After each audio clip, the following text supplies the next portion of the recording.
The BYU-Hawaii Salsa Orchestra and Brass Quintet toured the island of Kauai from March 6th through 9th. Their schedule included concerts, a high school exchange, a fireside, and time to see the sights. This was the first time the Salsa Orchestra, led by Dr. Darren Durden, and the Brass Quintet, led by Dr. David Kammerer, had toured together.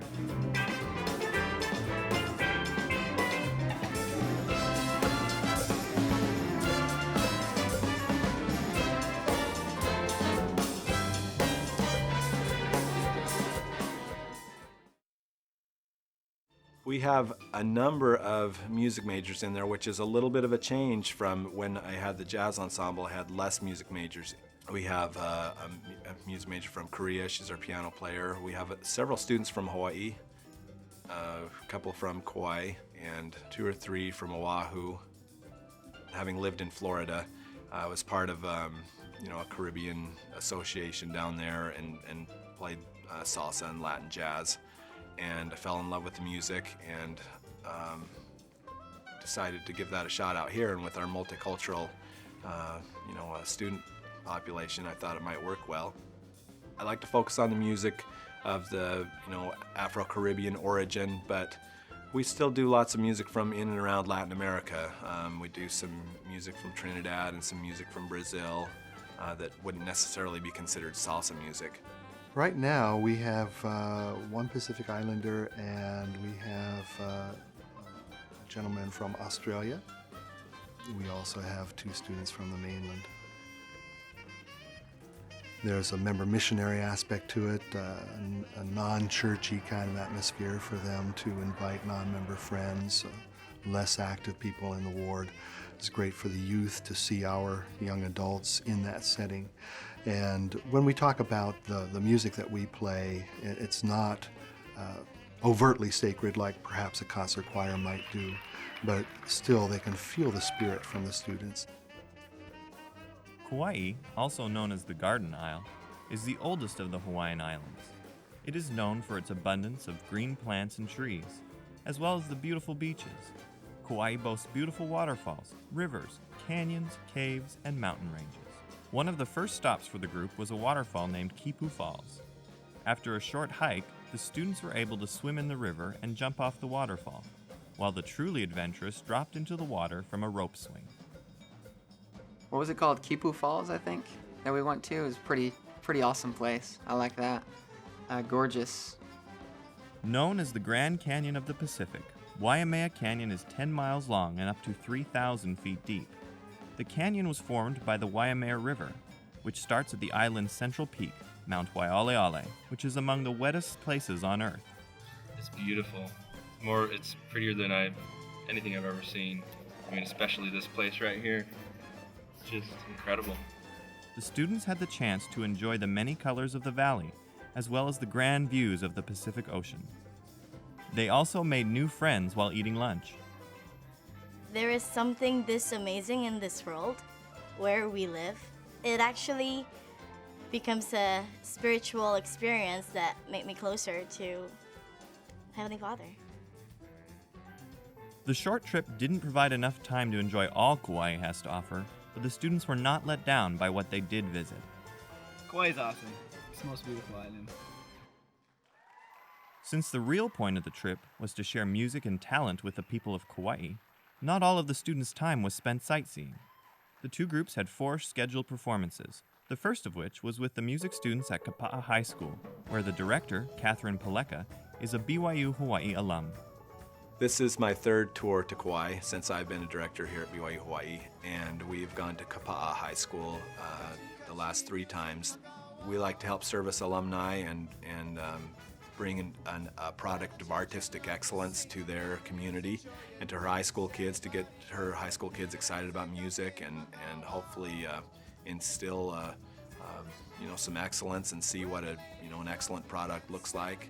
It's been a friendly atmosphere. They feed us when we go there, and we always love that, and the students enjoy the interaction with our students. No, the high school was a lot of fun. It was cool to see kids just start rocking out. I think they get the most into it than anyone else. Another of the students' performances was in Keikaha. which is one of the more isolated areas of Kauai. Past tours to the area have revealed that church members there are a great audience and gracious hosts. The Salsa Orchestra and Brass Quintet played a more laid-back performance at the Kukui Grove Shopping Center, where they filled the outdoor food court with the sounds of their musical talents. Many shoppers, who had never heard salsa music before, left stores to see what the excitement in the food court was all about. I feel like while we are playing, we communicate with them, like it's nonverbal communication. The most anticipated performance on the tour was at the Kauai Community College Performing Arts Center, where the students played in a state-of-the-art auditorium. The room was just so cool. The stage was one of the biggest stages I've ever seen, and the sound in there was, as soon as you heard it, it was like, yeah, this is awesome.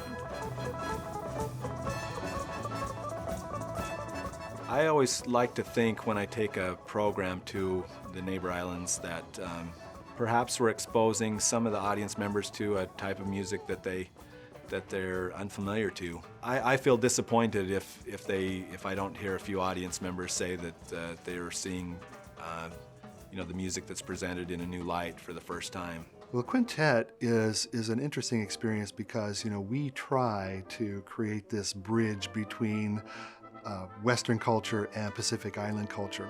A little more challenging in brass quintet situations.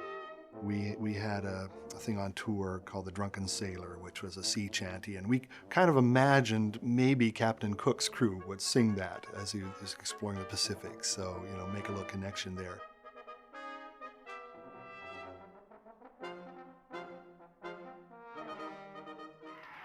None of the audiences were left disappointed by the Salsa Orchestra and Brass Quintet.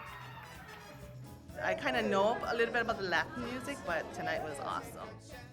Oh, I think this was the best performance I ever seen. I feel the spirit was there, It was, and I just feel like jumping up and dance, I can't hold myself. A lot of enthusiasm up there, and a lot of talent, and it was just fun. We should have had a dance floor maybe so we could all be dancing through the whole thing. It was really fun. Tours like this of BYU-Hawaii musical groups would not be possible without the support of local church members. Every night the students were hosted by local families who would house and feed them, as well as act as tour guides on different parts of the island. Host families also took the students to church. That's my favorite part about tour, like being in the salsa band and all this, going on the tours, is the host families that we meet. When I think back to the tours, that's always what I remember, is just the host families that we stayed with.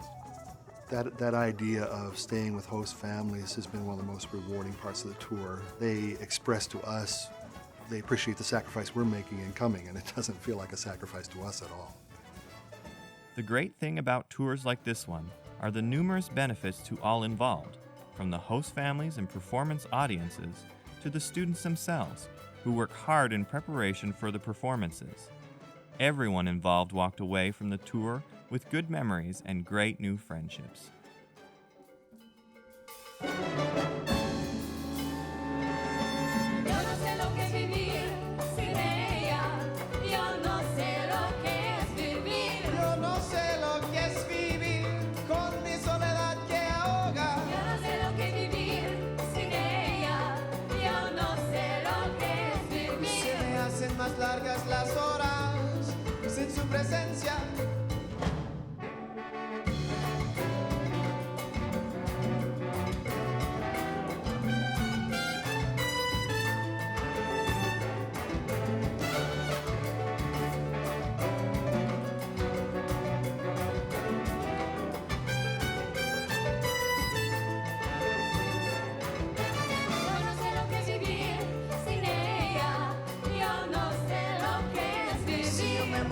Esa tristeza y se me parece que no le interesa. Yo no sé lo que vivir sin ella, yo no